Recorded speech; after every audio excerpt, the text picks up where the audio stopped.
Nobody ever taught you not to trust yourself. They just started questioning you so many times that eventually you just started doing it for them. Let's talk about that. Now, growing up, anytime you were worried about something, your family always told you, girl, you're fine, you're worrying too much, it's not that serious. Then, when something was bothering you and you try to explain it, and instead of somebody really listening to you, their response was always, you're making too much out of this. So guess what? After a while, you know what you start doing? You start checking yourself before you say anything. Your thoughts be on some, maybe it isn't that serious. Maybe I am doing too much. Maybe I should just leave it alone. And sis, now you all grown up. But those thoughts doesn't automatically go away just because now you're grown and somebody's mama. So now you have this little baby you've been waiting to hear talk. And then one day they finally said, Mama, baby, you were excited. You calling everybody and their mama. You got on the phone and you recorded it. You're over there thanking God because you've been waiting to hear that little voice. And here comes everybody with their 2 cents. See, we told you they're talking and you're happy. Of course you are. But some time goes by and you start noticing something else. I mean, yeah, your child has words, but they can't really tell you what they want. You ask them a question, sometimes they look at you and just walk away. They may repeat the same thing over and over.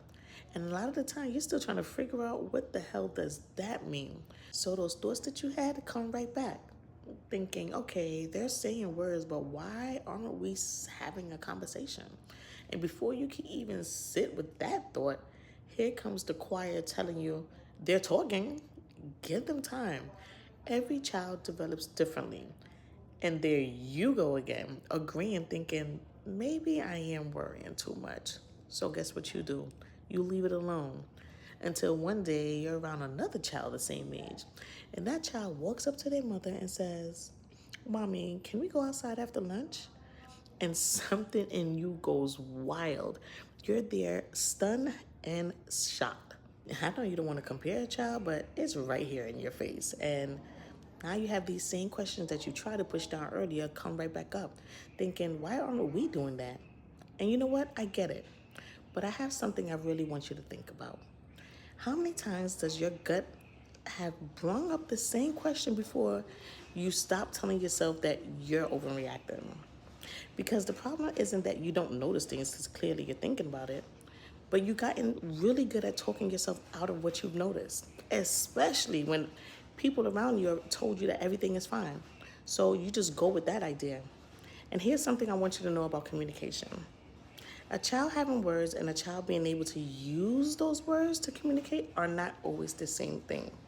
Can they tell you what they need? Can they answer a question? Can they ask for help? Can they share something that happened? Can you go back and forth with them? So instead of asking, is my child talking? I want you to start asking, how is my child using the words they have? Because now you're not looking for something to be wrong. You're getting clearer about what you're actually seeing in your child. And please, for the next time somebody says, don't worry, and that your child is actually talking, instead of automatically agreeing and pushing down the feeling again, you can easily say, I hear what you're saying, but I still have concerns and I do have some questions. Because sis, somebody reassuring you doesn't mean your question has to disappear. Now I got a pop quiz for you. When someone tells you not to worry about something you've noticed with your child, do you actually feel reassured or do you just stop talking about it? Answer in the comments, please. And please share this with a mom who keeps talking herself out of the things she's already been noticing. And follow me because, sis, we've got a lot more of these conversations to have.